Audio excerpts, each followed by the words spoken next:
Pertemuan pertama kita itu membahas tentang Kristologi, dan pembahasan tentang Kristologi ini akan dibagi menjadi dua pertemuan.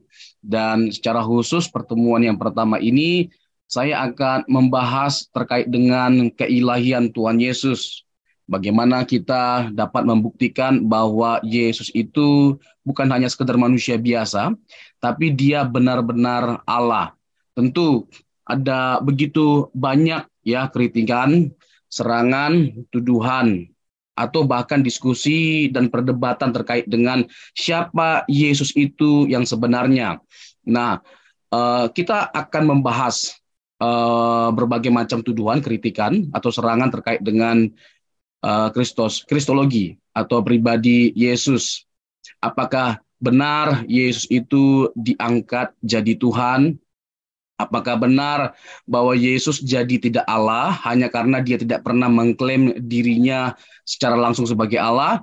Apakah dia manusia yang dipertuhankan? Bagaimana bisa manusia menjadi Tuhan? Lalu, apakah Yesus adalah Mesias yang dijanjikan? Apa kata Alkitab tentang Kristus? Apa kata Yesus tentang dirinya sendiri? Dan apa kata dan reaksi dari para murid serta jemaat mula-mula terhadap pribadi Kristus? Tentunya ada banyak pertanyaan seputar Kristologi. Banyak diskusi yang kita bisa lakukan untuk membahas tentang siapa Yesus yang sesungguhnya. Siapa Yesus itu? Bahkan Yesus sendiri dalam Matius pasal yang ke-16 pernah bertanya, menurut kamu siapakah aku? Namun saya mau sampaikan dulu poin penting terkait dengan konteks itu yang mungkin ya disalahpahami oleh segelintir orang, bahwa sebenarnya teks atau konteks itu bukan hanya berbicara tentang apa ya pendapat atau menurut kita secara personal tentang siapa Yesus. Jadi konteks itu bukan hanya sekedar berbicara tentang uh, siapa menurut kita ya secara personal atau secara pribadi Yesus itu, tetapi lebih kepada siapa Yesus itu sebenarnya menurut Tuhan. Menurut Tuhan, karena begini, kita nggak mungkin bisa mengenal Tuhan Yesus dengan benar tanpa Allah. Makanya Yesus berkata demikian, berbahagialah engkau Petrus, karena bukan manusia yang mengatakan hal itu kepadamu, tetapi Bapakku yang di surga. Artinya bukan pengakuan personal yang paling penting, tapi pengakuan yang benar. Nah, untuk mengakui Yesus itu dengan benar, siapa dia, kita butuh Tuhan. Kita butuh kasih karunia Tuhan, kita butuh anugerah Tuhan. Jadi maksud saya menekankan hal ini adalah kita tidak hanya sekedar menggunakan kemampuan intelektual kita, kemampuan berbahasa kita, kemampuan berapologetika kita dalam kita membuktikan keilahian Yesus atau menjawab berbagai macam tuduhan yang ada. Tetapi lebih daripada itu, kita bergantung sepenuhnya kepada kasih karunia atau anugerah Allah dalam kita bisa memahami dan memandang Yesus dengan benar. Kita akan menjawab semua pertanyaan-pertanyaan ini, dan nanti ada sesi tanya jawab di mana masih terbuka ruang bagi kita untuk mempertanyakan segala sesuatu yang selama ini kita gumuli atau sesuatu yang selama ini masih belum jelas bagi setiap kita. Nah, saya mulai dengan beberapa pendahuluan sebelum terlalu dalam kita membahas tentang pembuktian dan pembelaan bagi keilahian Yesus. Kitab suci tidak sekedar memberi kita pernyataan terbuka Yesus Kristus itu adalah Tuhan, melainkan kitab suci menyajikan bahwa Yesus dalam konteks drama historis yang kaya dan kompleks. Yesus adalah pengharapan umat Allah melampaui periode beberapa ribu tahun sebelum kelahirannya. Setelah kejatuhan manusia di Taman Eden, Allah mengumumkan kepada ular, "Aku akan mengadakan permusuhan antara engkau dan perempuan ini, antara keturunanmu dan keturunannya akan meremukkan kepalamu dan engkau akan meremukkan tumitnya." Oleh Bapak Gereja yang bernama Irenaeus, kurang lebih pada abad yang kedua, Ayat ini disebut dengan istilah proto-evangelium, ayat penginjilan yang pertama sekali, di mana ketika manusia jatuh dalam dosa, Kejadian pasal yang ketiga itu berbicara tentang kejatuhan manusia dalam dosa. Dan di pasal yang sama, Allah menyatakan janji keselamatan. Allah berinisiatif untuk menyelamatkan umat manusia. Jadi keselamatan itu adalah inisiatif Allah. Dan Allah berjanji akan menghadirkan seorang Mesias, seorang juru selamat melalui keturunan seorang perempuan. Dan kita tahu bahwa keturunan itu adalah Yesus Kristus. Galatia 4 ayat 4. Setelah genap waktunya, maka Allah mengutus anak tunggalnya. Jadi ada waktu yang Tuhan tetapkan, dan Tuhan tegaskan tujuan dari kedatangannya, yaitu untuk menyelamatkan umat manusia. Tuhan sudah kasih tahu janji keselamatannya dalam Kejadian 3 ayat yang ke-15, dan Tuhan memberi penegasan bahwa tujuan dari kedatangannya itu adalah untuk menyelamatkan umat manusia. Tentu sebenarnya ayat ini lebih spesifik lagi kita bahas nanti dalam pembahasan soteriologi atau ilmu yang mempelajari tentang keselamatan. Ayat ini sangat menarik sekali untuk dibahas secara khusus dan kompleks sebenarnya. Ayat ini terlihat seperti biasa saja, tapi mengandung makna teologis yang sangat dalam. Nanti dalam pertemuan pembahasan tentang soteriologi secara spesifik akan saya jelaskan. Yang mau saya tekankan adalah bahwa tidak bisa dipungkiri bahwa Yesus Kristus itu adalah Tuhan. Alkitab itu sangat kaya dalam menegaskan tentang keilahian Tuhan Yesus. Perjanjian Lama, Perjanjian Baru memuat data-data atau bukti yang menunjukkan bahwa Yesus itu adalah Tuhan. Dia bukan baru ada ketika dia berinkarnasi, ya, tetapi dia adalah pribadi yang kekal. Sebelum segala sesuatunya ada, dia sudah ada. Dia bukan baru ada dalam perjanjian baru, tapi dalam perjanjian lama, kita bisa melihat keberadaan Tuhan Yesus bahkan dalam kekekalan. Nah, sulit membantah bahwa Yesus itu benar-benar Allah. Menolak keilahiannya sama dengan menolak kesaksian Alkitab yang dengan tegas dan jelas menyaksikannya. Alkitab jelas menegaskan bahwa Yesus memiliki sifat-sifat atau hakikat yang sama dengan Allah dan melakukan perbuatan-perbuatan yang hanya bisa dilakukan oleh Allah. Nah, nanti saya jelaskan dengan detail sifat-sifat, kedudukan ilahi Yesus, lalu perbuatan-perbuatan yang hanya bisa dilakukan atau dikerjakan oleh Allah, tapi dikerjakan oleh Tuhan Yesus. Nanti saya akan jelaskan dan sebutkan, dan kita akan berakhir pada satu kesimpulan bahwa tidak mungkin dia hanya sekedar manusia biasa. Misalnya, klaim keilahian.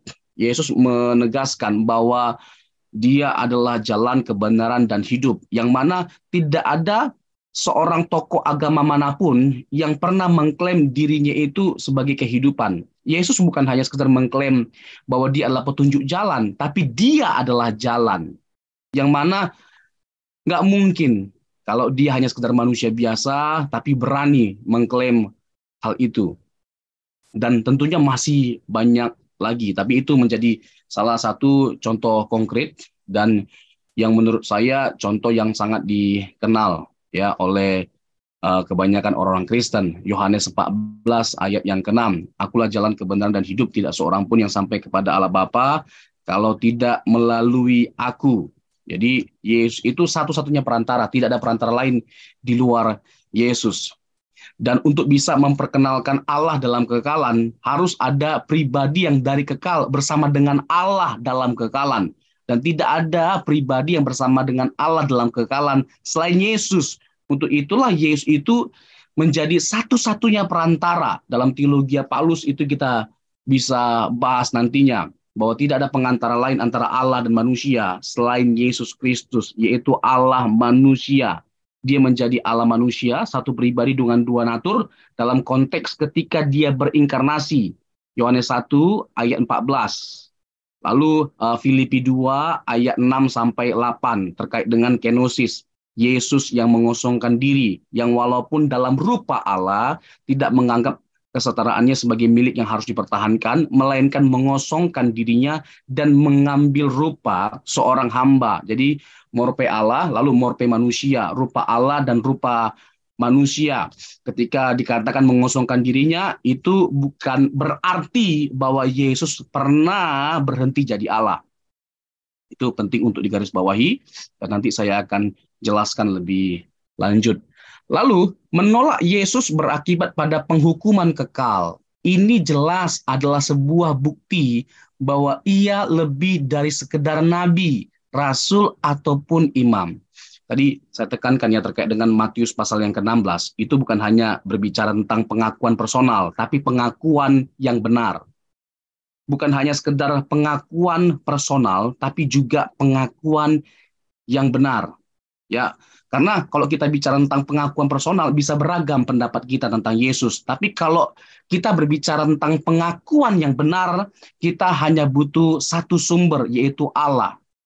Ya, kalau kita merujuk kepada Allah, maka kita harus memiliki pengakuan yang sama, yaitu bahwa Yesus adalah Mesias, bahwa Yesus itu adalah anak Allah yang hidup. Dia adalah anak Allah yang hidup. Nah, ini menarik ya, untuk kita garis bawahi. Menolak Yesus berakibat pada penghukuman kekal. Kalau dia bukan Tuhan, maka mengapa sampai kita binasa kalau kita menolak dia? Kalau dia bukan Tuhan, kenapa sampai kita binasa kalau kita menolak dia? Kenapa kita terancam dalam penghukuman kekal kalau kita menolak dia? Yang mana hal itu hanya berlaku pada Allah atau pada Tuhan. Nah, kalau dikatakan demikian, tidak mungkin dong dia hanya sekedar manusia biasa. Pasti karena dia Tuhan lah, makanya ada konsekuensi yang sangat berbahaya sekali kalau sampai kita menolak dia sebagai Tuhan. Oke, kita mulai dari pertanyaan, apa kata Alkitab? Apa kata Alkitab tentang Yesus Kristus? Apakah benar dia hanya sekedar manusia biasa? Apakah dia seperti kata Ebionit, Yesus bukan Allah, tetapi nabi atau guru moral, dan ini sangat digandrungi oleh para teolog liberal yang hanya menganggap Yesus itu sebagai guru moral, seorang yang sangat beretika. Atau dia itu seperti yang dipandang Arius, bahwa dia itu bukan Allah, tapi ilahi, hanya ilahi. Mereka merujuk kepada beberapa teks dalam Alkitab. Salah satunya Yohanes 1 ayat 1, yang mana menurut saya jelas bahwa penafsiran mereka tidak sesuai dengan konteks dan keluar dari konteks gramatikal bahasa asli atau bahasa Yunani. Kata Theos untuk Yesus hanya karena nggak pakai artikel, dibilang ilahi, bukan Allah. Nah, ini tentunya ngaco, keliru. Nanti saya juga akan jelaskan. Bapak Ibu bisa tanyakan hal itu atau mengingatkan saya terkait dengan hal itu. Jadi Yesus itu bukan seperti tuduhan para teolog liberal, dia hanya sekedar guru moral. Bukan juga seperti yang dikatakan doketisme, dia hanya terlihat sebagai manusia saja. Doketisme atau gnostik juga sama. Nggak mungkin Yesus itu benar-benar manusia. Ya, nggak mungkin Yesus itu benar-benar manusia, karena bagi mereka roh itu baik, materi itu buruk atau jahat. Jadi mereka itu menyangkali kemanusiaan dari Tuhan Yesus. Ya, karena tidak mungkin Tuhan jadi manusia. Masih banyak lagi ya ajaran-ajaran sumbang, ajaran-ajaran yang menyimpang terkait dengan Tuhan Yesus. Tapi yang paling soft ya, yang dalam tanda petik ya, yang terkesan lebih aman itu Arianisme atau pandangannya Arius. Kalau yang lainnya itu kan memang gampang sekali untuk mematahkannya. Kalau Arius sampai sekarang ini itu masih terwariskan Nah, cucunya eh, Arius atau Arianisme itu ya saksi Yehova misalnya, percaya bahwa Yesus itu hanya sekedar ilahi, bukan Allah. Nah, itu juga sesuatu yang menarik untuk kita bahas. Nah, Perjanjian Baru mengkonfirmasi bahwa semua sifat-sifat Allah ada pada diri Yesus. Jadi begini Bapak Ibu ya. Jadi biarkan Alkitab itu berbicara apa adanya tentang dirinya. Biarkan Alkitab itu berbicara tentang apa adanya tentang dirinya. Kalau kita bicara tentang siapa Yesus, ya biarkanlah Alkitab berbicara apa adanya tentang Yesus Kristus. Dan mari kita dengan jujur membongkar, melihat ya secara utuh Alkitab. Secara utuh. Jadi nggak boleh dipisah-pisahkan, ya nggak boleh hanya merujuk pada satu teks, satu konteks, lalu mengabaikan teks atau konteks yang lainnya. Karena sifat dari hermeneutika, menafsir Alkitab itu bukan hanya sola scriptura, tapi tota scriptura. Bukan hanya merujuk pada Alkitab, tapi melihat keseluruhan teks atau konteks atau seluruh kitab. Jadi kita harus mengharmoniskan seluruh teks yang ada, sehingga satu sama lain tidak saling bertentangan. Ya, satu sama lain tidak saling bertentangan. Jadi tidak ada ambiguitas dalam Alkitab kalau kita bicara tentang pribadi Kristus. Misalnya nih ya, apa yang saya maksud dengan jangan setengah-setengah melihat Alkitab, jangan jangan hanya melihat sepotong-sepotong dari teks Alkitab ketika berbicara tentang Yesus Kristus. Karena begini, ada kelompok-kelompok tertentu yang mengatakan bahwa Yesus itu bukan Tuhan dengan melihat sifat-sifat kemanusiaan Yesus saja. Yang mana sebenarnya kita nggak menyangkali sifat-sifat kemanusiaan Yesus, tetapi Yesus itu bukan hanya sekedar memiliki sifat-sifat kemanusiaan, tapi juga sifat-sifat keilahiannya. Nah, kenapa hanya sekedar melihat sifat-sifat kemanusiaan Yesus untuk mendukung ajaran mereka bahwa Yesus itu hanya manusia biasa, hanya manusia tok. Padahal di sisi lain kita bisa melihat bertaburan teks-teks Alkitab yang menekankan sifat-sifat keilahian dari Tuhan kita Yesus Kristus.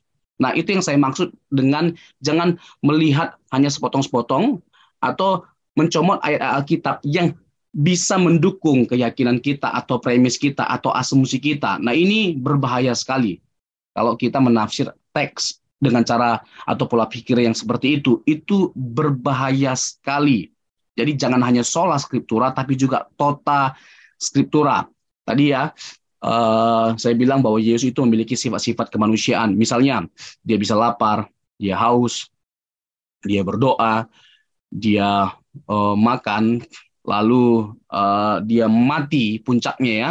Itu jelas menunjukkan betapa Yesus itu adalah manusia sejati. Itu nggak bisa dipungkiri. Dan kita tidak menyangkalinya. Tapi hanya karena Yesus itu bisa lapar, Yesus itu puncaknya bisa mati, berarti dia bukan Tuhan. Nah, ini yang konyol, ini yang salah. Karena di sisi lain, Alkitab juga menekankan bahwa dia memiliki sifat-sifat ilahi. Misalnya Markus pasal yang kedua, ya nanti Bapak Ibu bisa lihat ayat 7, 8, 9 ya. Bagaimana Yesus itu, dan ayat 10 juga, bagaimana Yesus mengklaim bahwa dia berkuasa untuk mengampuni dosa dan dia dianggap menghujat Allah. Karena apa? Karena melakukan pekerjaan yang hanya Allah bisa lakukan. Mengampuni dosa itu bukan pekerjaan manusia, itu adalah pekerjaan Allah. Mereka mengatakan bahwa mengampuni dosa, kalau ada manusia mengampuni dosa, itu menghujat Allah. Itu betul. Tapi tidak bisa dikatakan bahwa Yesus itu menghujat Allah. Karena apa? Karena dia Allah. Karena dia Allah, dia berhak untuk mengampuni dosa. Makanya dalam ayat yang ke-10, dia mengatakan bahwa anak manusia berkuasa untuk mengampuni dosa. Dan dia memverifikasi kebenaran bahwa dia berhak atau berkuasa untuk mengampuni dosa dengan menyembuhkan orang yang lumpuh itu. Markus pasal yang kedua. Dengan menyembuhkan orang yang lumpuh itu.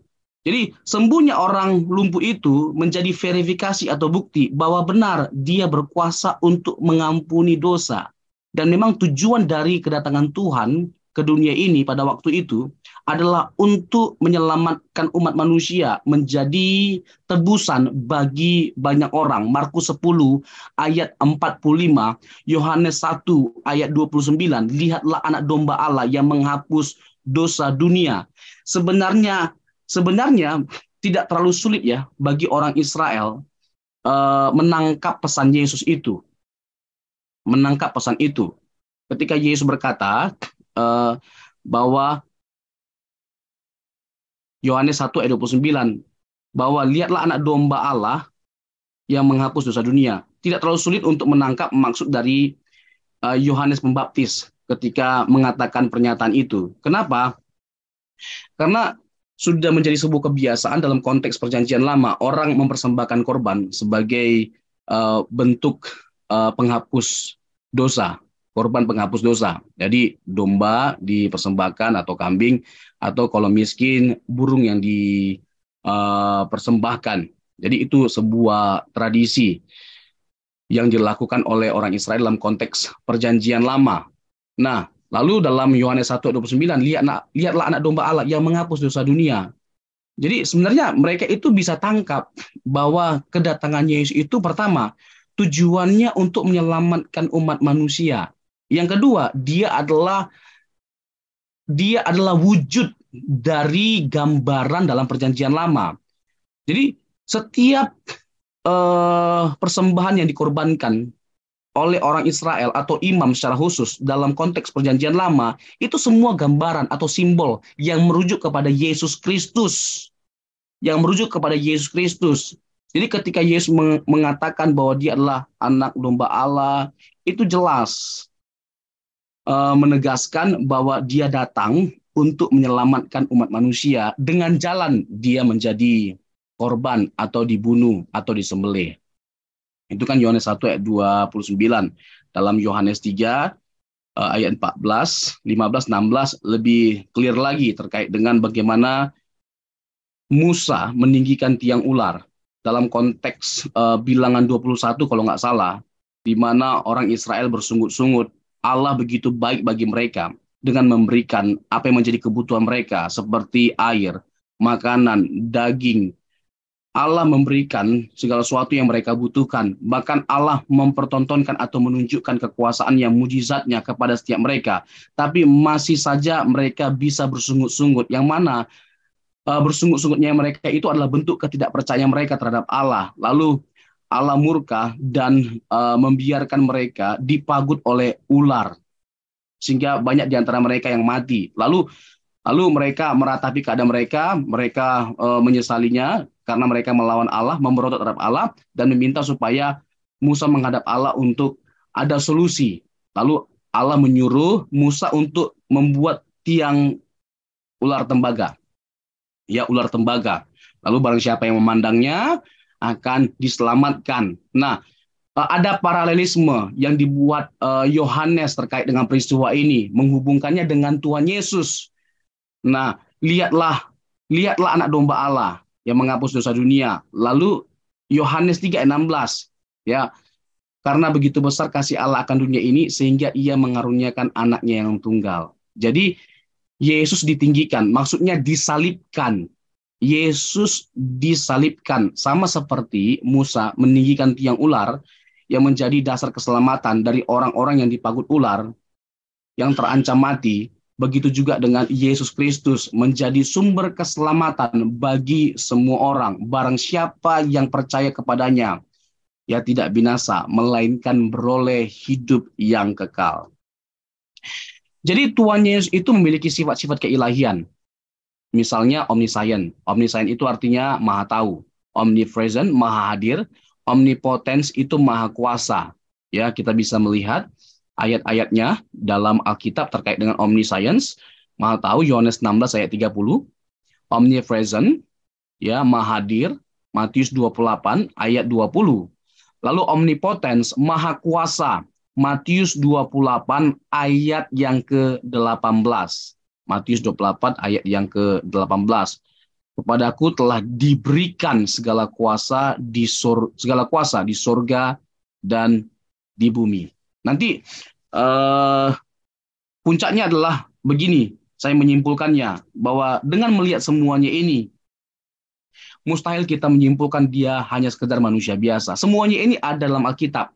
Sekali lagi ya, saya tekankan, semuanya ini adalah data-data yang ada dalam Alkitab yang saya sajikan kepada Bapak Ibu, dan supaya mata kita terbuka, hati kita terbuka, bahwa benar Yesus itu disaksikan sebagai Tuhan, bahkan Allah oleh Alkitab. Dan ini bukan sesuatu yang diada-adakan. Jadi kita orang Kristen itu bukan mempertuhankan manusia, seakan-akan dia bukan manusia, seakan-akan dia bukan Tuhan, lalu jadi Tuhan ketika dia diangkat menjadi Tuhan. Lalu pertama kali diangkat jadi Tuhan tahun 325 dalam Konsili Nisea, seperti tuduhan banyak kelompok, yang mana itu jelas tidak berdasar. Mereka tidak memahami histori atau sejarah dari konsili. Misalnya, contoh ya, Konsili Nisea itu dibuat untuk menentang ajaran Arius atau Arianisme yang sudah menyimpang dari ajaran Alkitab. Jadi Yesus itu bukan hanya sekedar manusia biasa atau ilahi, tetapi dia adalah Tuhan. Nah, kalau Arius itu memang melenceng jauh. Dia bukan hanya sekedar mengatakan bahwa Yesus itu hanya ilahi, tapi dia mengatakan bahwa Yesus itu diciptakan. Mereka menganggap, Arius menganggap bahwa kita terjebak pada politeisme kalau sampai kita memandang bahwa Yesus itu juga Tuhan dalam pengertian sama seperti Bapa. Kalau kita memandang Yesus adalah Allah juga sama seperti Bapa, kita akan terjebak pada politeisme. Pertanyaannya, apakah benar demikian? Tentu jawabannya tidak. Karena begini, ya kita lihatlah dari pergumulan jemaat mula-mula atau para rasul, secara khusus Paulus, yang juga menggumuli dengan sangat ya terkait dengan siapa Yesus itu sebenarnya. Dimulai pada waktu perjumpaannya dalam perjalanan menuju Damsyik, ya Yesus memperlihatkan dirinya kepada Paulus. Itu awal perjumpaan yang mengubahkan dari Paulus, di mana dia dari seorang penyerang jemaat, lalu dia menjadi seorang penginjil yang luar biasa radikalnya, bahkan akhirnya dia dibunuh atas keyakinannya bahwa Yesus itu adalah Tuhan, yang memberitakan kebangkitan Yesus di mana-mana.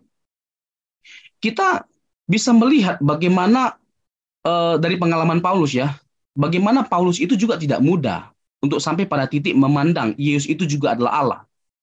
Tetapi sehebat-hebatnya pergumulannya untuk akhirnya menerima Yesus sebagai Tuhan karena dia seorang penganut monoteisme ketat.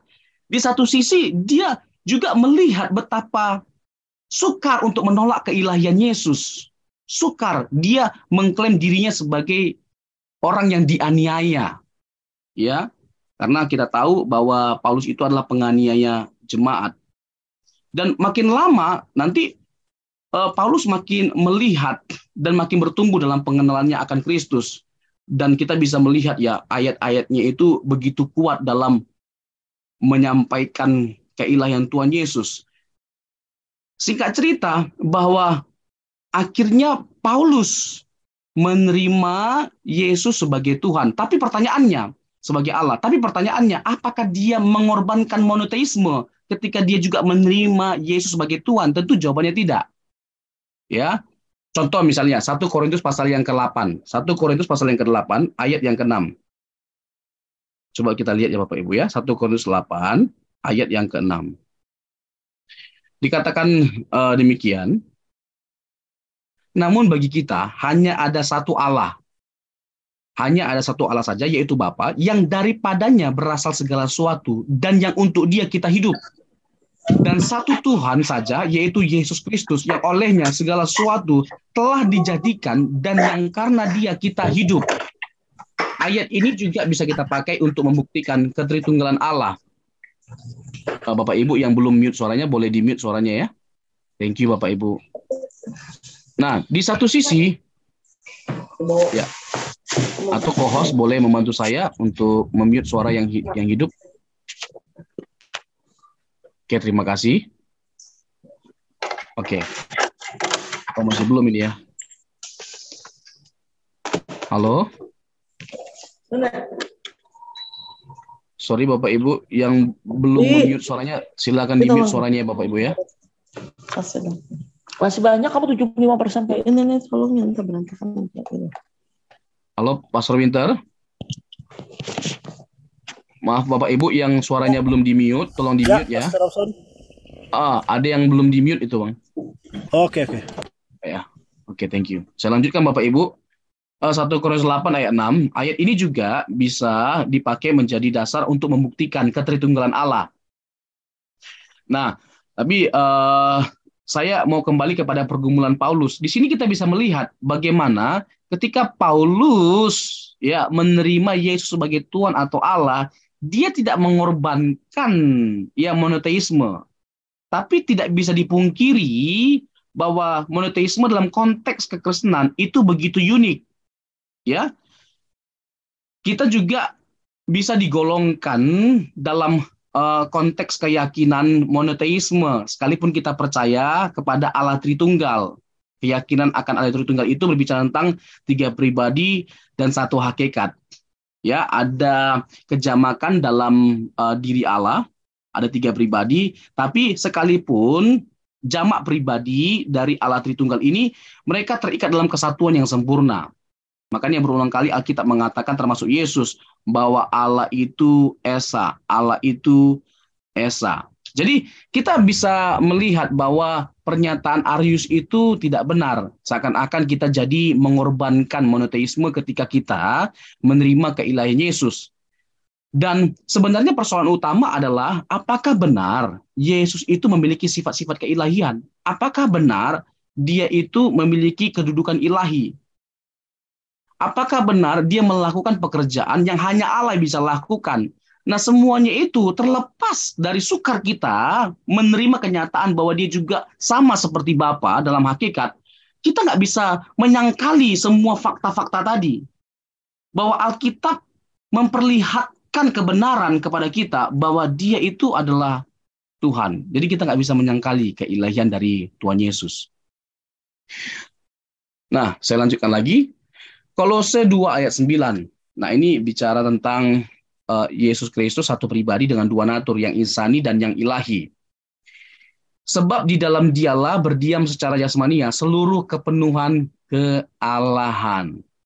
Ya, seluruh kepenuhan kealahan. Jadi Yesus itu satu pribadi dengan dua natur, yang insani dan yang ilahi. Lalu kekekalannya dikonfirmasi dalam Yohanes 1 ayat 1. Ya, pada mulanya Allah firman, firman itu bersama-sama dengan Allah, dan firman itu adalah Allah. Nanti saya akan jelaskan secara khusus terkait dengan kekekalan Tuhan Yesus. Bahwa dia adalah pribadi yang kekal, sama seperti Bapa kekal, Yesus juga kekal. Ini terkait dengan pernyataan Yesus, ego emi dalam Yohanes 8 ayat 58. Nanti akan saya jelaskan secara khusus. Lalu ketidakberubahan Yesus Kristus juga ditunjukkan dalam Ibrani 13 ayat 8. Yesus Kristus tetap sama, baik kemarin maupun hari ini, dan sampai selama-lamanya. Lalu Ibrani 1 ayat 3 mengatakan Yesus sebagai cahaya kemuliaan Allah dan gambar wujud Allah, dan menopang segala yang ada dengan firman-Nya yang penuh kekuasaan. Jadi surat Ibrani itu jelas menunjukkan superioritas dari Tuhan Yesus. Ya, dia itu melebihi dari segala sesuatu. Dia bukan hanya lebih besar dari para nabi dan para malaikat. Bahkan dia yang menopang alam semesta. Tidak ada manusia yang bisa menopang alam semesta. Itu hanya bisa dilakukan oleh Allah. Jadi kalau Yesus diidentifikasikan oleh Alkitab sebagai penopang alam semesta atau dunia ini, masa kita berani-beraninya hanya menyimpulkan dia hanya sekedar manusia biasa dan menolak keilahiannya? Nah, itu dia yang harus kita pikirkan dan kita renungkan. Lalu Kolose 1 ayat 17 mengatakan segala sesuatu ada di dalam Dia. Segala sesuatu ada di dalam Dia. Lalu Matius 25 ayat 31 sampai 32 menekankan Ia akan menjadi hakim dari seluruh umat manusia. Dan dalam Ibrani 1 ayat 8, Allah Bapa sendiri mengatakan bahwa Yesus adalah Allah. Ini menarik ya Bapak Ibu ya. Boleh diperhatikan secara khusus. kita boleh konsentrasi karena ini cukup kompleks terkait dengan Ibrani pasal yang ke-1 ayat 8. Jadi ada anggapan bahwa Yesus itu hanya kurios, bukan teos. Ada anggapan bahwa teos itu istilah yang hanya bisa dirujuk kepada Bapa. Teos itu artinya Allah,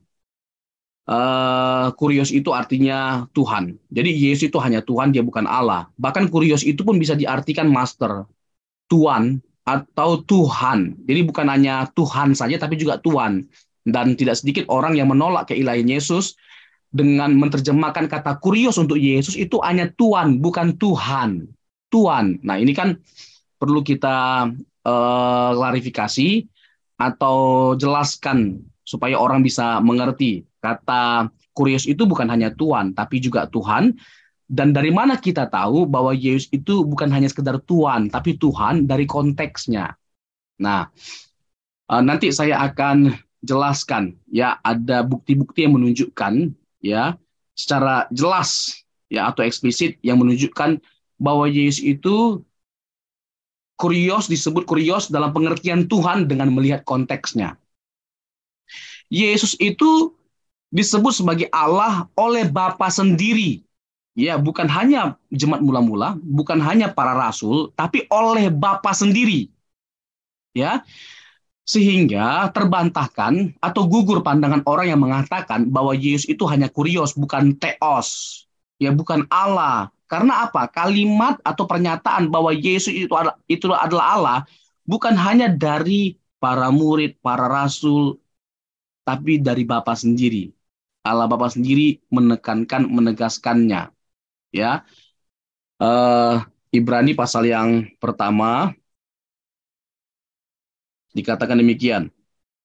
Ibrani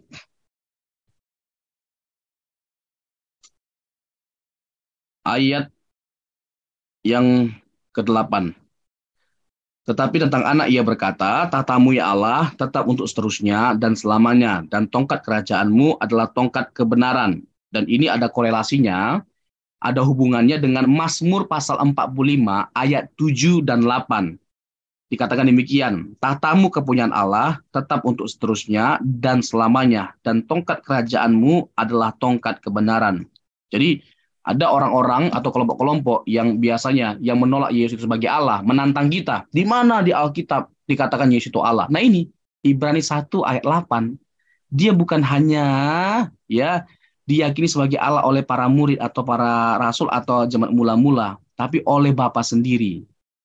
Ya, lalu nanti ada di Yohanes 20 ayat 28. Ketika Thomas melihat Yesus yang bangkit dari kematian, dia berkata apa? Hokriosmu kai hoteosmu, ya Tuhanku, ya Allahku. Kalau dia bukan Tuhan, dia harus menolak pengakuan itu. Tolong garis bawahi Bapak Ibu ya. Kalau dia bukan Tuhan, dia harus menolak pengakuan itu. Seperti yang dilakukan oleh Petrus ketika disembah sebagai Tuhan. Seperti yang dilakukan oleh Paulus dan Barnabas. Dia pernah dianggap sebagai dewa Zeus dan Hermes. Ya, Barnabas, Paulus itu di Iconium dan Derbe pernah disembah sebagai dewa Zeus dan Hermes. Lalu mereka menolak dengan mengoyakkan baju mereka karena mereka bukan Allah. Bahkan juga pernah ada case malaikat dalam kitab Wahyu disembah oleh Yohanes setelah melihat semua kejadian yang akan datang. Lalu Yohanes menyembah malaikat itu. Malaikat itu melarang dirinya untuk disembah oleh Yohanes. Aku sama kamu sama-sama hamba. Nah, kalau Yesus itu bukan Tuhan dan Allah, reaksinya harus sama dengan malaikat itu. Reaksinya harus sama dengan para murid seperti Petrus, Paulus, dan Barnabas. Tetapi faktanya, Yesus tidak menolak penyembahan atau pengakuan itu seperti yang dilakukan oleh para rasul. Karena apa? Karena memang dia Tuhan. Karena dia memang Allah. Ya, jadi hokriosmu, dia bukan hanya diakui sebagai Tuhan loh, sebagai kurios, tapi theos, sebagai Allah. Hokriosmu kai hoteosmu. Jadi jelas sekali bahwa Alkitab menekankan bukan hanya ketuhanannya, tapi kealahannya atau keilahiannya. Bukan kekuriosannya, tapi juga keteosannya. Yaitu kalau di Indonesia kan lah ya. Oke, saya lanjutkan lagi Bapak Ibu ya, terkait dengan pernyataan Yesus Kristus. ego emi. Ini pernyataan yang bisa dihubungkan dengan Keluaran pasal yang ketiga ayat 15. Aku adalah aku. Dalam bahasa Ibrani, ehye asher ehye. Ini pernyataan ilahi. Ini sebuah pernyataan yang mengguncang orang-orang Yahudi. Mereka langsung mengerti maksud Tuhan Yesus itu dengan mengatakan ego emi, ego emi. Dia sedang menyamakan dirinya dengan Allah. Ya, ada beberapa hal yang perlu menjadi catatan dari setiap kita. Misalnya, Yohanes 8 ayat 58. Di situ Bapak Ibu, Yesus menekankan kekekalannya, bahwa dia itu sudah ada dalam kekekalan. Bapak Ibu bisa lihat ya, Yohanes pasal yang ke-8, ayat 58. Di sana dikatakan, aku berkata kepadamu, sesungguhnya sebelum Abraham jadi, aku telah ada. Nah, before Abraham was, I am. Kata untuk yang dipakai untuk Abraham itu was. Before Abraham was, sebelum Abraham ada, I am. Nah, untuk Yesus itu kata present yang digunakan. Untuk menunjukkan bahwa tidak ada waktu, tidak ada masa di mana Yesus tidak ada. Karena memang Yesus itu adalah pribadi yang kekal. Tidak ada masa atau waktu di mana dia pernah tidak ada. Dia selalu ada. Jadi Yohanes 8 ayat 58 menekankan kekekalan Tuhan Yesus, praeksistensi Tuhan Yesus, bahwa dia pribadi yang kekal. Ya, kita tahu ya, Yesus belum sampai umurnya 50 tahun, dan ini benar-benar mengagetkan setiap mereka. Berani-beraninya mengklaim dia lebih, dalam tanda petik nih ya, dia lebih tua atau duluan ada daripada Abraham, yang mana jarak Yesus dengan Abraham pada waktu itu kurang lebih 2000 tahun. Coba bayangkan bagaimana dia bisa ada. Lalu bagaimana kita bisa menjawab pertanyaan atau pernyataan ini? Pertanyaan ini hanya bisa dijawab kalau kita percaya bahwa Yesus itu adalah pribadi yang kekal. Ya, jadi tidak ada masa di mana dia tidak ada. Bahkan dalam Yohanes 17 ayat 5, Yesus itu bukan hanya mengklaim bahwa dia sudah ada sebelum Abraham ada. Dia mengklaim bahwa dia sudah ada sebelum segala sesuatunya ada. Dalam Yohanes 17 ayat 5, Father glorify me, Father glorify me with the glory I had before the world was created. Bapa, permuliakanlah aku dengan kemuliaan yang aku miliki sebelum dunia dijadikan. Jadi Yesus bukan hanya ada sebelum Abraham ada, tapi dia sudah ada sebelum segala sesuatunya ada. Jadi siapa? Ya, siapa Yesus itu menurut kita? Dengan kita melihat semua fakta atau bukti-bukti ini, ya, merujuk kepada pertanyaan Matius pasal yang ke-16, pertanyaan Yesus. Sekali lagi saya tekankan, ini kalimat yang perlu saya ulang-ulang. Bukan hanya sekedar pengakuan yang personal, tapi juga pengakuan yang benar. Dan untuk bisa mengakui Yesus, siapa Yesus dengan benar, kita butuh Tuhan. Karena itu pernyataan Tuhan Yesus sendiri. Ya, kamu bisa mengenal aku itu dari Bapa, dari Allah, bukan dari manusia. Dan perlu kita garis bawahi, pertanyaan itu dilontarkan oleh Tuhan Yesus kepada para murid. Ya, dilontarkan sebelum Yesus menyelesaikan tugas atau misi yang terakhir, yaitu penyaliban. Jadi Tuhan Yesus hendak memastikan bahwa para murid itu telah memandang dia dengan benar sebelum dia mengakhiri misinya, sebelum pada akhirnya dia disalibkan. Itu konteksnya. Jadi jelas ya bahwa pernyataan ego emi itu mengandung pernyataan keilahian dari Tuhan Yesus. Nah, kita bisa melihat ya, berulang kali Tuhan Yesus mengklaim ego emi atau I am. Frasa I am ini diulang-ulangi oleh Tuhan Yesus. Misalnya ya, akulah roti hidup, akulah terang dunia, akulah pintu, akulah gembala yang baik, akulah kebangkitan dan hidup, akulah jalan dan kebenaran, akulah pokok anggur yang benar. Semuanya ini pernyataan-pernyataan yang hanya bisa diklaim oleh Allah atau merujuk kepada Allah.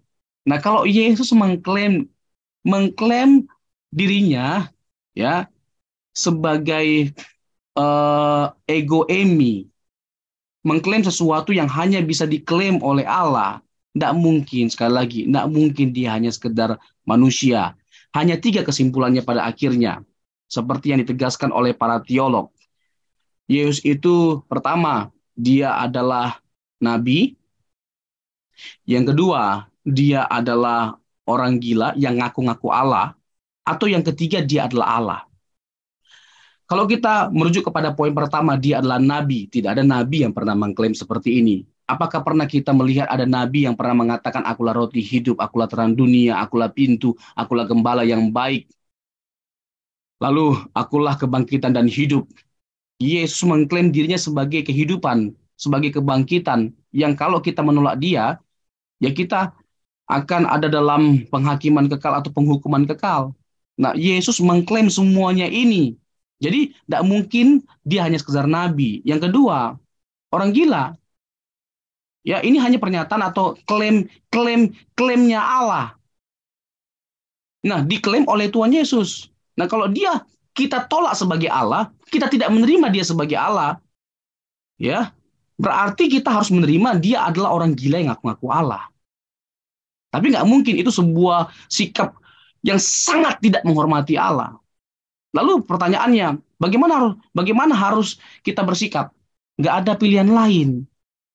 Hanya ada satu kesimpulan, dia adalah Allah itu sendiri dengan melihat semua klaim-klaim ini. Saya lanjutkan lagi. Perbuatan-perbuatan Allah. Kita bisa melihat Alkitab menekankan bahwa Yesus itu melakukan perbuatan atau pekerjaan yang hanya bisa dikerjakan oleh Allah. Tadi saya sudah singgung sebagian.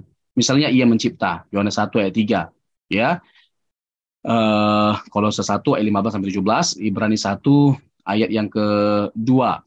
Lalu memulai suatu covenant, ya, 1 Korintus 11 ayat 25, mengontrol alam dan sejarah, Ibrani 1 ayat 3, mengampuni dosa, ya, Yesaya 43 ayat 25 dan seterusnya. Lalu menyelamatkan umatnya. Perjanjian lama mengidentifikasi bahwa Allah itu adalah juru selamat. Hanya Allah yang bisa menyelamatkan. Misalnya Yesaya pasal yang ke-46, tidak ada Allah selain Yahweh dan hanya Allah yang bisa menyelamatkan setiap kita. Jadi ketika Yesus hadir, ya, untuk menyelamatkan umat manusia, berarti jelas sekali dialah yang dimaksudkan oleh perjanjian lama sebagai yang satu-satunya yang bisa menyelamatkan, satu-satunya yang bisa menyelamatkan. Dia adalah Yahweh itu sendiri. Kita tidak bisa mengatakan dia hanya sekedar juru selamat, tapi menolak keilahiannya bahwa dia adalah Allah. Karena apa? Jelas sekali hanya Allah yang bisa menyelamatkan. Ketika kita mengakui dia juru selamat, berarti kita harus mengakui dia sebagai Allah. Lalu kita juga bisa melihat gelar-gelar dari Tuhan Yesus. Nama-nama yang digunakan untuk menggambarkan Allah dalam perjanjian lama seperti Alfa dan Omega, Tuhan, Juru Selamat, Raja, Hakim, Terang, Batu Karang, Penebus, Gembala, Pencipta, Pemberi Hidup, Pengampun Dosa, dan yang berbicara dengan otoritas juga dapat diaplikasikan kepada Yesus dalam perjanjian baru. Menarik untuk kita perhatikan ya Bapak Ibu ya, dalam Matius pasal yang ke-5 sampai pasal yang ke-7 terkait dengan khotbah Yesus di bukit. Apa yang menarik kita bisa perhatikan dalam khotbah Yesus di bukit? Nah, ini sesuatu yang mungkin luput dari pengamatan kita, bahwa Matius 5 sampai pasal yang ke-7, khotbah Yesus di bukit, bukan hanya sekedar berbicara tentang Yesus memberikan ajaran-ajaran moral yang sungguh luar biasa agungnya. Bukan hanya sekedar itu, tapi ada sebuah klaim keilahian dari ajaran Yesus di bukit dari pasal yang ke-5 sampai pasal yang ke-7. Terkait dengan apa? Kan berulang kali Yesus berkata, kamu mendengar, tapi aku berkata. Kamu mendengar, tapi aku berkata. Nah, di situ maksudnya adalah bahwa Yesus mengembalikan atau memberikan sebuah makna yang sesungguhnya dari hukum itu diberikan dari sejak awal. Ya, aku berkata kepadamu, dan hanya Tuhan saja yang bisa memberikan makna yang sesungguhnya dari sebuah hukum yang diberikan oleh Allah sendiri. Dan ingat, ini ada korelasinya dengan hukum Taurat yang diberikan oleh Allah di gunung.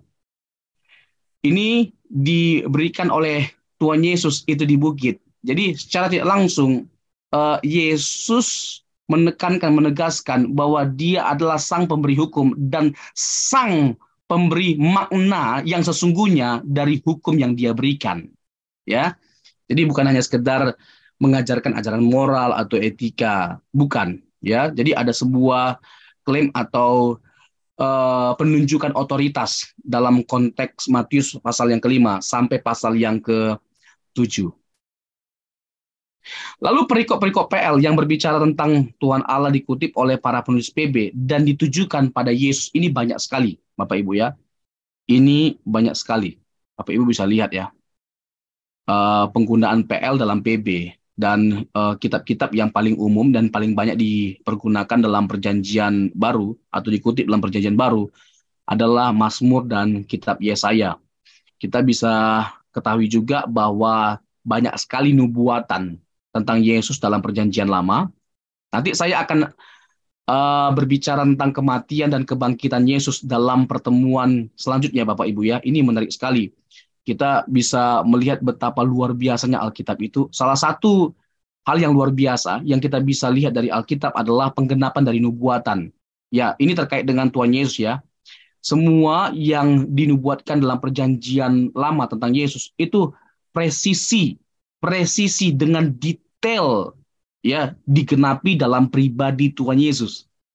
Sehingga kita bisa membuat beberapa kesimpulan. Yang pertama bahwa Alkitab itu firman Allah.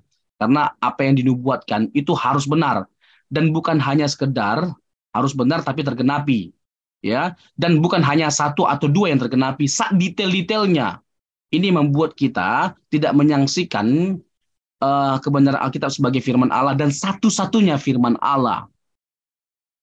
Saya nanti akan menjelaskan detail-detailnya dalam pertemuan kita dalam pembahasan kematian kebangkitan Tuhan Yesus. Itu banyak sekali nubuatan tentang Yesus Kristus, tentang kematian dan kebangkitan Tuhan Yesus. Seputar kematian kebangkitannya saja itu udah banyak sekali dan secara presisi itu digenapi. Itu saja sudah memunculkan sebuah kekaguman dari setiap kita. Lalu yang kedua, kesimpulan yang kedua bahwa Yesus itu adalah Mesias. Kita nggak perlu menantikan Mesias yang lain. Yesus itu adalah Mesias. Karena apa? Semua nubuatan itu tergenapi pada diri Yesus. Kalau kalau satu dua nubuatan yang tergenapi, itu bisa dianggap sebagai sebuah kebetulan.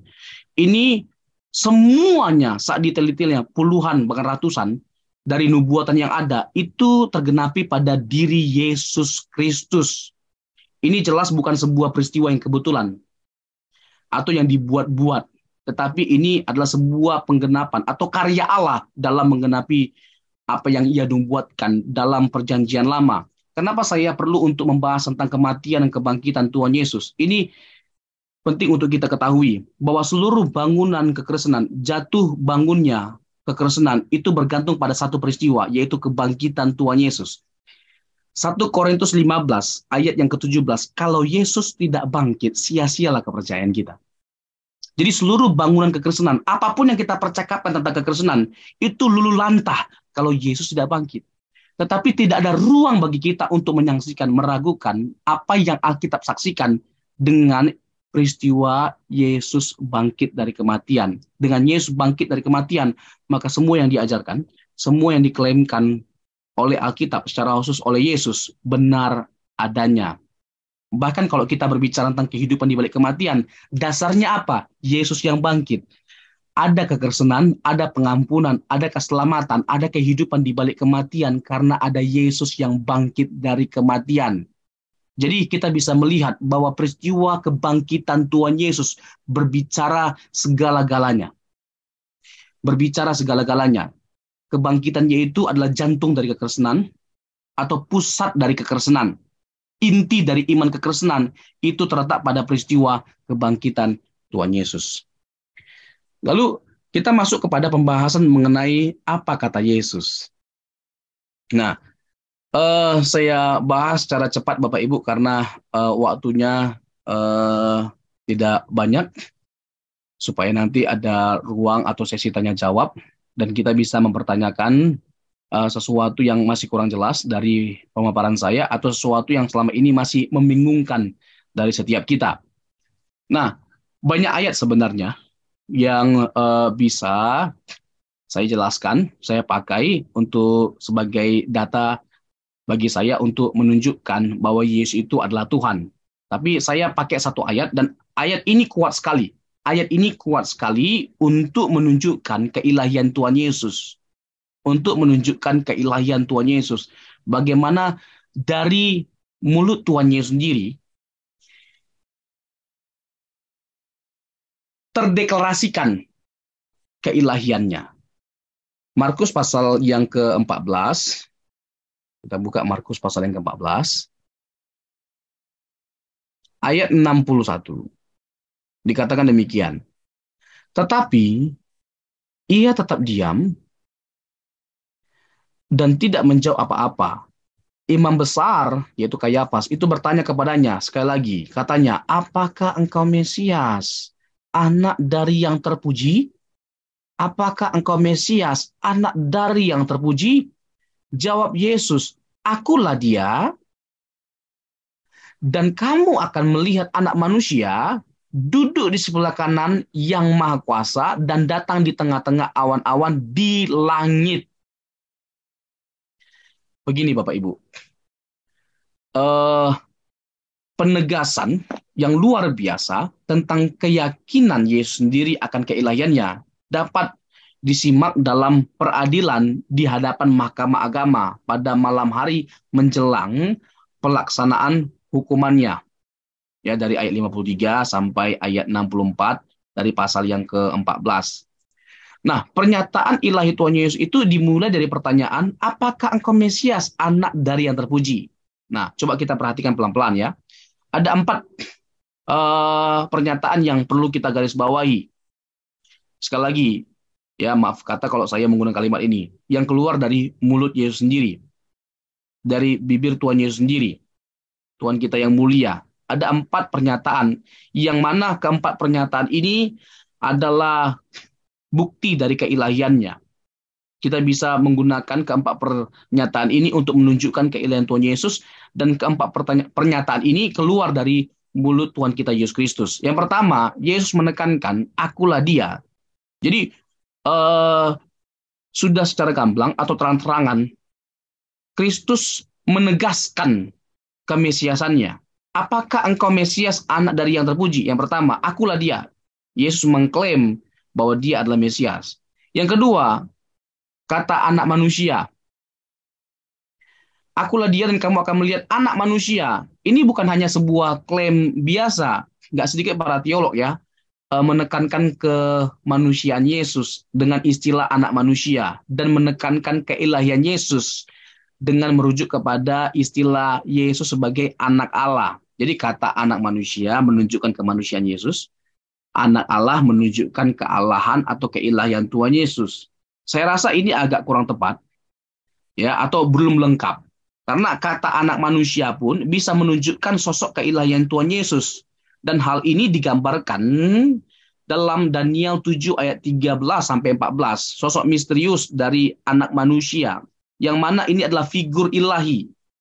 Anak manusia ini digambarkan sebagai figur ilahi atau sosok ilahi. Coba kita buka ya.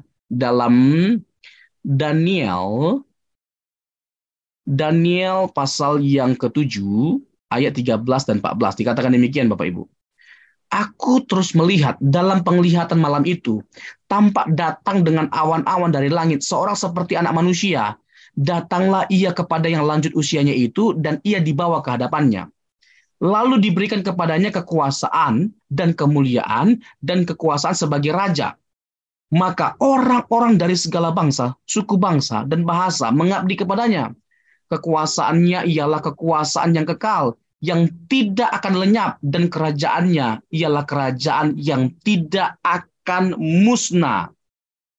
Jadi jelas, pernyataan anak manusia, nanti akhirnya imam besar itu menyimpulkan Yesus itu menghujat Allah. Karena kan orang Israel, secara khusus imam besar, sangat menguasai perjanjian lama. Jadi sangat mengerti sekali ketika Yesus mengatakan dirinya sebagai anak manusia. Ini merujuk kepada Daniel 7 ayat 3, ayat 13 dan 14.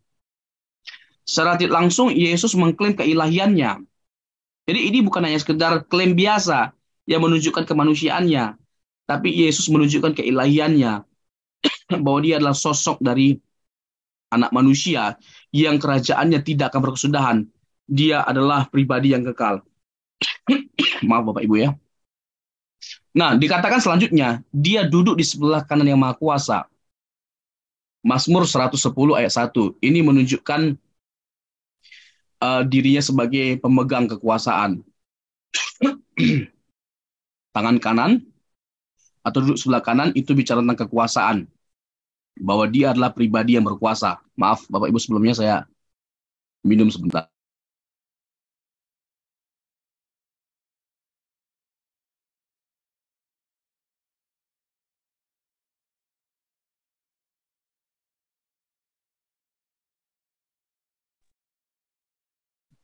Ya. Dan ini kita bisa lihat korelasinya dalam Mazmur pasal 110 ayat 1. Duduk di sebelah kanan yang Maha Kuasa. Jadi kita bisa melihat juga kesejajaran antara Yesus dengan Bapa. Ketika Yesus mengatakan dia akan duduk di sebelah kanan yang Maha Kuasa, itu bicara tentang kesejajaran. Sebagaimana Bapa adalah pribadi yang Maha Kuasa, Yesus pun yang berada di sebelah kanannya adalah pribadi yang Maha Kuasa. Jadi duduk di sebelah kanan itu bicara tentang kekuasaan. Yang terakhir, pernyataan yang keempat, datang di tengah-tengah awan-awan di langit. Ini bicara tentang apa? Dia datang sebagai hakim. Kalau Yesus akan menghakimi seluruh dunia, bagaimana mungkin kalau Yesus bisa menghakimi seluruh dunia kalau dia bukan Allah? Bagaimana dia bisa menghakimi seluruh dunia kalau dia bukan Allah? Karena untuk bisa menghakimi seluruh dunia, untuk bisa menghakimi seluruh manusia, dia harus memiliki sifat bukan hanya maha hadir, tapi juga maha kuasa, maha tahu juga. Karena dia bukan hanya melihat, menghakimi apa yang terlihat, tapi juga apa yang tidak terlihat dalam hati, dalam pikiran. Nah, kalau dia disebut sebagai hakim atas seluruh dunia, maka kesimpulannya sederhana sekali. Dia adalah Tuhan, dia adalah Allah. Hanya Allah yang bisa menghakimi seluruh dunia. Karena ketika dia menghakimi seluruh dunia, dia harus memiliki sifat seperti apa? Tadi ya, maha tahu, maha kuasa, maha hadir, maha tahu terkait dengan bukan hanya menghakimi apa yang terlihat, tapi juga apa yang tidak terlihat, apa yang tidak tampak. Dalam pikiran tidak tampak, dalam hati tidak tampak. Nah, kalau dia mau menghakimi seluruh dunia, dia bukan hanya sekedar menghakimi apa yang kelihatan, tapi juga apa yang tidak kelihatan. Dia adalah Tuhan, dia adalah Allah. Next. Nah, kedudukan ilahi. PB atau Perjanjian Baru memberikan pengajaran yang eksplisit tentang hal ini. Yesus mengklaim bahwa ia akan duduk tadi ya di sebelah kanan Allah dan menjalankan penghakiman ilahi. Sebuah klaim yang oleh para pemimpin Yahudi dipahami sebagai sebuah klaim keilahian. Lalu, maaf ini Markus pasal yang ke-14. Lalu dari posisi tersebut Yesus menjalankan otoritas atas segala sesuatu. Sebentar ya Bapak Ibu ya.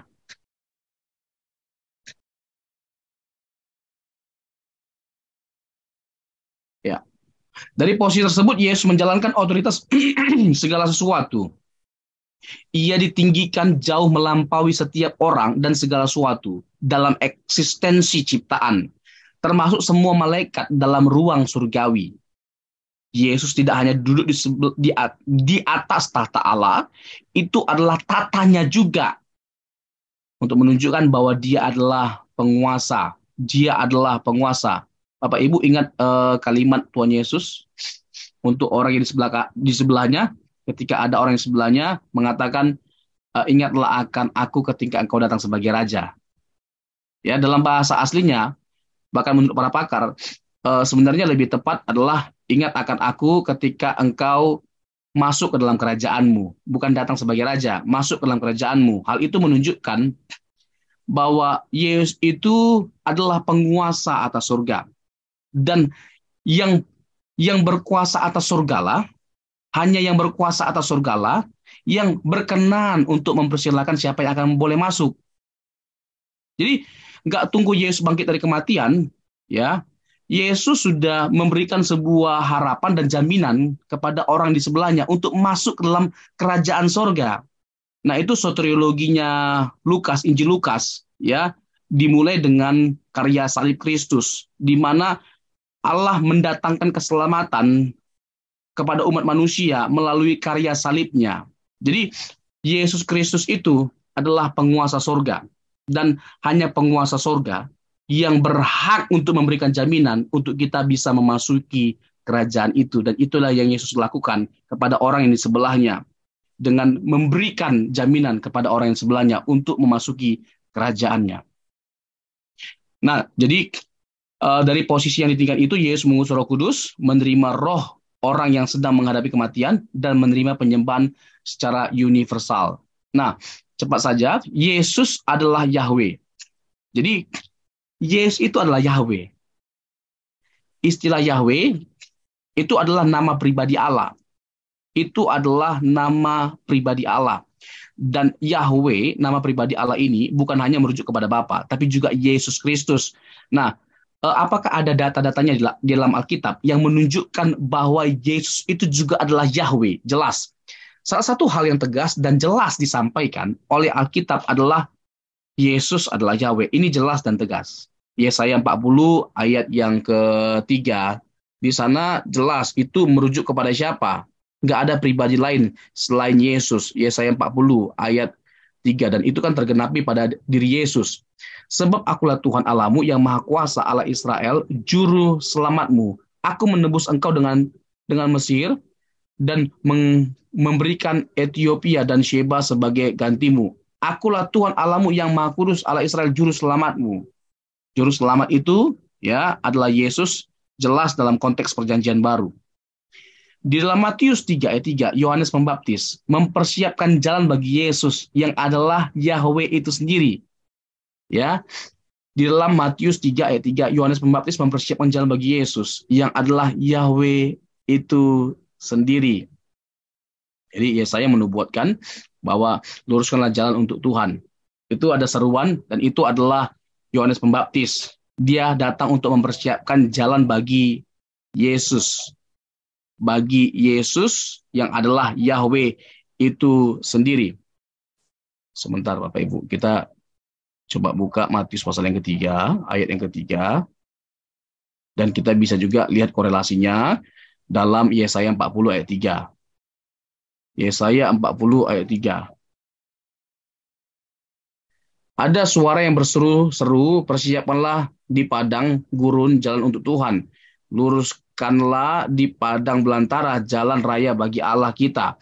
Kalau Bapak Ibu lihat Yesaya 40 ayat 3 ya, kata Tuhan di situ huruf besar semua. Nah, kalau kata Tuhan huruf besar semua, itu artinya Yahweh. Itu Yahweh dalam bahasa asli, ya, dalam bahasa aslinya. Lalu ketika diterjemahkan dalam bahasa Indonesia, itu dipakai huruf besar semua untuk menunjukkan itu adalah istilah Yahweh yang diterjemahkan dalam bahasa Indonesia. Nah, Yesaya 40 ayat 3. Lalu ini dirujuk kepada siapa? Yesus Kristus. Artinya Yohanes Pembaptis sedang mempersiapkan jalan bagi Yahweh. Yahweh itu siapa menurut perjanjian baru dalam Matius 3 ayat 3? Bagi Yohanes Pembaptis, Yesus Kristus. Karena Yohanes Pembaptis ini hendak membaptis Tuhan Yesus Kristus, yang mana dia mengatakan membuka tali kasutnya pun aku tidak layak. Jadi kata Tuhan huruf besar semua, ya, itu dikorelasikan dengan Yesus Kristus. Artinya Yesus Kristus itu adalah Yahweh. Oke, selanjutnya Yesaya 6 ayat 3, Yohanes 12 ayat 41. Ya, dalam Yesaya 6 ayat 3, Yesaya melihat kemuliaan Yahweh. Yesaya 6 ayat 3, di sana Yesaya melihat kemuliaan Yahweh. Dalam Yohanes 12 ayat 41, Yohanes mengkorelasikan apa yang dilihat oleh Yesaya melihat kemuliaan Yahweh dengan Yohanes melihat kemuliaan Yesus Kristus. Artinya yang dilihat oleh Yesaya dalam Yesaya 6 ayat 3 itu adalah Yesus. Ya, dia melihat kemuliaan Yesus dan Yesus itu adalah Yahweh. Ya. Oke, jadi Yesaya menyaksikan kemuliaan Yahweh yang adalah Yesus itu sendiri. Nah, beberapa teks lainnya seperti Yeremia 23 ayat 5 dan 6. Lalu Yohanes 17 ayat 12. Ini dalam Yeremia 23 ayat 5 sampai 6 ini menurut saya cukup clear. Cukup clear dan fair untuk kita menyimpulkan bahwa benar Yesus itu adalah Yahweh. Saya bacakan ya ayat yang ke-5 dulu deh. Untuk menunjukkan bahwa benar Yesus itu adalah Yahweh. Sesungguhnya waktunya akan datang, demikianlah firman Tuhan, bahwa aku akan menumbuhkan tunas adil bagi Daud. Ia akan memerintah sebagai raja yang bijaksana dan akan melakukan keadilan dan kebenaran di negeri. Kita tahu bahwa tunas adil itu adalah Yesus Kristus. Lalu apa kata ayat yang ke-6? Dalam zamannya Yehuda akan dibebaskan dan Israel akan hidup dengan tentram. Dan inilah namanya yang diberikan orang kepadanya, Tuhan keadilan kita. Tuhan, huruf besar semua, Tuhan keadilan kita, Yahweh keadilan kita. Dan ini dirujuk pada siapa? Yesus Kristus. Oke, Roma 10 ayat 9. Ini korelasinya dalam Yoel 2 ayat 32. Yoel 2 ayat 32. Lalu Roma 10 ayat 13. Dalam teks Ibrani, kitab Yoel, tertulis nama Yahweh untuk Tuhan. Dengan demikian, ada kontinuitas dari ayat 9 sampai ayat 13. Dalam semua ayat ini, yang dimaksud ialah Tuhan yang sama, Yesus Kristus, Yahweh sendiri. Di sini kita melihat Paulus membuat pernyataan yang mengejutkan, mengakui, ini ya Bapak Ibu ya, coba kita perhatikan ini. Ini tegas ini. Saya bold dulu ya. Mengakui Kristus sebagai Tuhan berarti mengakui Kristus sebagai Allah. Dalam hal ini, Yesus secara eksplisit diidentifikasi dengan Allah Israel. Jadi, nggak hanya sekedar mengakui dia sebagai Tuhan, tapi juga harus sebagai Allah atau Yahweh. Terakhir, penyembahan terhadap Yesus. Kita bisa lihat ya, Keluaran 20 ayat 4 sampai 5. Ini terkait dengan hukum Dekalog atau hukum Taurat ke-10 hukum. Keluaran 20 ayat 4 sampai 5. Perintah kedua dari ke-10 firman yang jelas-jelas melarang penyembahan. Penyembahan kepada apapun dan siapapun selain Tuhan atau Yahweh Allah Israel. Dalam Filipi 2, Yesus menerima bukan saja penyembahan, melainkan juga seperti yang dibatasi oleh perintah kedua, penyembahan yang hanya ditujukan kepada Allah sendiri. Coba kita buka ya Bapak Ibu ya. Dalam Filipi pasal yang kedua. Pasal yang kedua, ayat yang ke-10. Dari ayat 9 deh. Filipi pasal yang kedua, ayat yang ke-9. Itulah sebabnya Allah sangat meninggikan dia dan mengaruniakan kepadanya nama di atas segala nama, supaya dalam nama Yesus bertukuk lutut segala yang ada di langit dan yang ada di atas bumi dan yang ada di bawah bumi. Jadi Paulus menekankan penyembahan itu hanya kepada Yesus Kristus, sebagaimana PL menekankan bahwa tidak ada pribadi yang lain yang bisa disembah selain Allah. PB juga menekankan hal yang sama, tidak ada penyembahan yang lain selain kepada Yesus Kristus. Itu very clear dan tegas, firm. Ya, hanya Yesus Kristus saja yang layak untuk disembah. Dan kita bisa juga lihat dalam Yesaya 45 ayat 23. Sama persis kalimat ini digunakan. Yesaya 45 ayat 23. Demi aku sendiri aku telah bersumpah, dari mulutku telah keluar kebenaran, suatu firman yang tidak dapat ditarik kembali, dan semua orang akan bertekuk lutut di hadapanku dan akan bersumpah setia dalam segala bahasa. Yesaya 45 ayat 23 merujuk ayat ini kepada Yahweh, kepada Allah. Lalu Filipi ayat 2, 9 dan 10 merujuk konteks penyembahan itu kepada Yesus Kristus. Di mana semua lutut bertelut, semua lidah mengaku bahwa Yesus adalah Tuhan, Yesus adalah Allah. Lalu terakhir, terkait dengan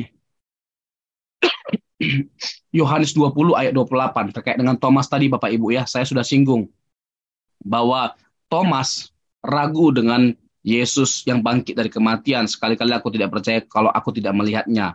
Lalu Tuhan Yesus berkenan untuk menampakkan dirinya kepada Thomas. Thomas mendapatkan kasih karunia. Lalu Thomas yang telah melihat bukti dari Yesus yang bangkit berkata, Ho Kriusmu kai ho Theosmu, ya Tuhanku, ya Allahku. Dia mengakui Yesus sebagai Allah. Dia menyembah Yesus sebagai Tuhan dan sebagai Allah. Jadi dari semua pembahasan ini Bapak Ibu, kita bisa melihat betapa keyakinan kita akan keilahian Yesus itu begitu kuat, dapat dipertanggungjawabkan secara teologis, secara logis, secara filosofis, bahkan secara historis terkait dengan kematian kebangkitannya. Itu benar-benar dapat dipertanggungjawabkan, benar-benar kredibel atau dapat diandalkan. Tidak ada sedikit pun ruang bagi kita untuk ragu bahwa benar Yesus itu adalah Allah, Dia adalah Tuhan, Dia juru selamat. Tidak ada keselamatan lain di luar Yesus. Yohanes pasal yang ketiga ayat 16, pasal 14 ayat yang ke-6, lalu Kisah Rasul 4 ayat yang ke-12, Roma 9 ayat 5, 1 Yohanes 5 ayat 20, dan masih banyak lagi bertaburan dalam Alkitab. Ayat-ayat yang menekankan keilahiannya, identitas dia sebagai satu-satunya juru selamat. Dia sebagai Allah, Tuhan penebus dari setiap umat manusia. Lalu terakhir, terkait dengan apakah dia pernah mengklaim dirinya secara langsung sebagai Allah, memang tidak pernah.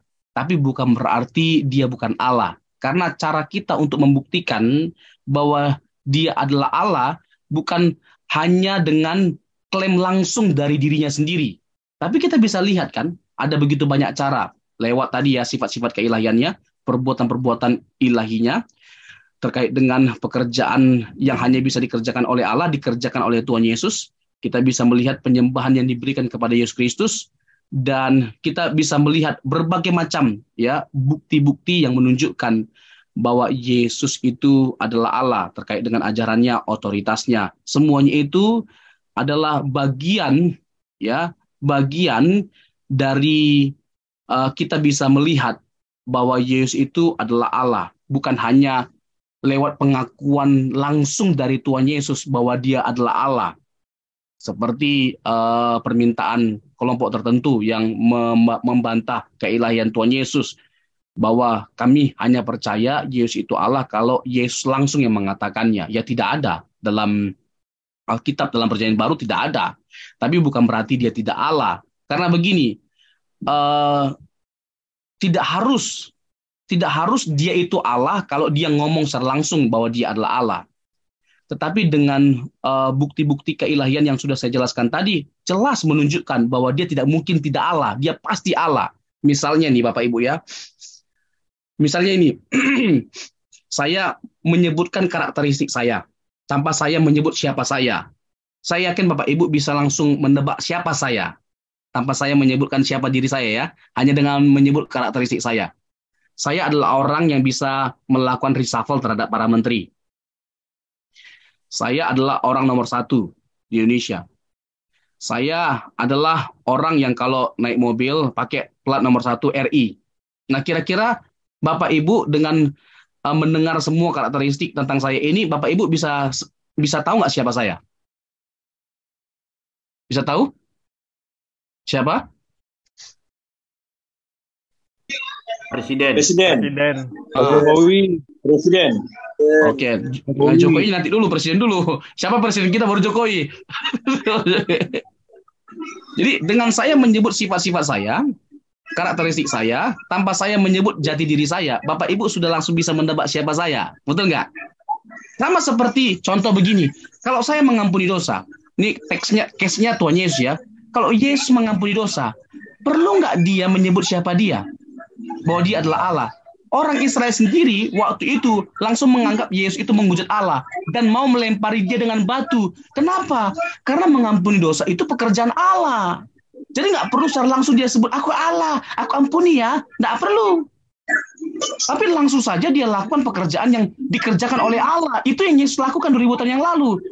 Dia menyampaikan sebuah otoritas, dia melakukan pekerjaan yang bisa dikerjakan oleh Allah, dan dia menunjukkan berbagai macam bukti bahwa dia adalah juru selamat. Itu bukti yang cukup bagi kita untuk menyimpulkan bahwa dia Allah, tanpa dia menyebut secara langsung dirinya sebagai Allah. Ini yang kedua. Kalau orang itu masih ngeyel dengan mengatakan, kami nggak mau percaya bahwa Yesus itu Allah, kalau tidak Yesus langsung yang mengatakan. Kalau Yesus tidak langsung mengatakan dirinya Allah, kami nggak percaya dia Allah. Lalu pertanyaan saya sederhana, saya balikkan lagi pertanyaannya. Adakah pernah Yesus mengatakan bahwa aku bukan Allah? Ada nggak di Alkitab Yesus mengakui bahwa dia bukan Allah? Tidak ada. Tidak ada. Tetapi Yesus pernah diakui dan disembah sebagai Allah.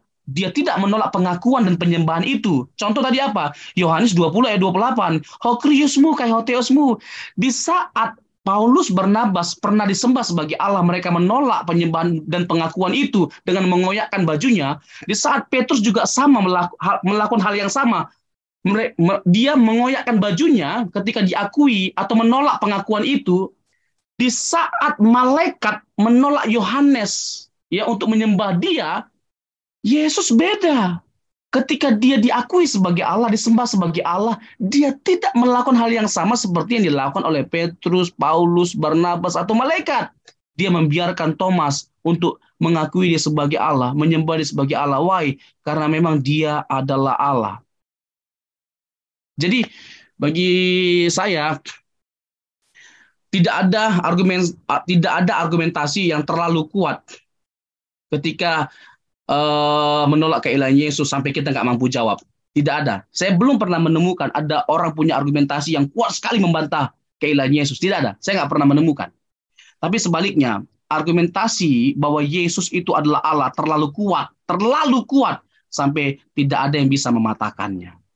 Ini pemaparan saya terkait dengan pembuktian dan pembelaan kita terhadap keilahian Tuhan Yesus. Tuhan Yesus memberkati.